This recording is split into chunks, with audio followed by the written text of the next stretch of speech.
Hey Wolverines fans, Aaron McMahon here with Nick Baumgartner following Michigan's 42-13 loss to Ohio State here at Michigan Stadium. Nick, before the game, you pointed out the size differential, and that seemed to be the difference. 369 yards of rushing for Ohio State. Yeah, all game. I mean, it was both sides, both trenches.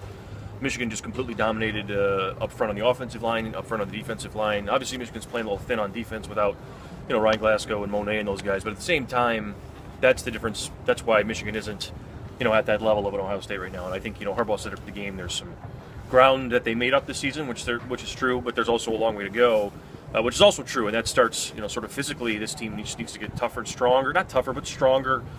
More bodies, more athletes. I mean, I think it was also telling today, Jabril Peppers was Michigan's leading rusher. And, he's not a running back. So, I mean, the level of elite athlete and elite player, Ohio State has a ton of them, Michigan doesn't. And I think that's, the ultimate difference today. Jake Rudock goes down in the fourth quarter for injury. Mm-hmm. What type of difference is that going to make? Well, I mean, we'll have to wait and see what happens. Harbaugh said today he wasn't sure how serious it was. I think he said it was an AC situation with his left shoulder, so non-throwing shoulder.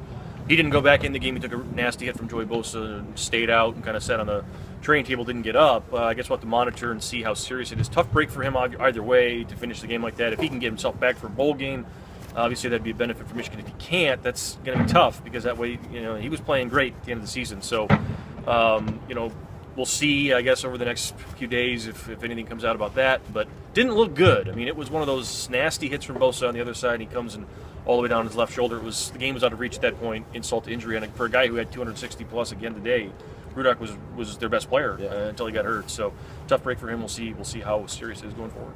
9-3 finished the season, losses to Michigan State, Ohio State. Mm-hmm. What's the takeaway from the regular season? I think it was a positive season. I said that before the game. I think after you get to 9 wins, I thought before the year that 8 wins would have been a good year.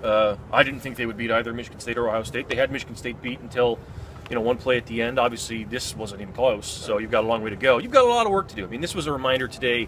I think for a lot of people that this is a rebuild. This wasn't a reload. There's a lot of things on this roster that need fixing and need repair and need building up. And I think the fact that they're 9-3, I think that's a testament to the coaching staff. I mean, they did a great job of masking some issues, overcoming some deficiencies. But when you play a team like that with 15 NFL players, there's nowhere to hide, and that's what they found out today. And they've got a long way to go. Next stop is a bowl. Which one we'll find out soon? We will find out soon enough, probably in a week or so. So we'll have to wait and see. Thanks for coming to MLive.com. Keep it locked here.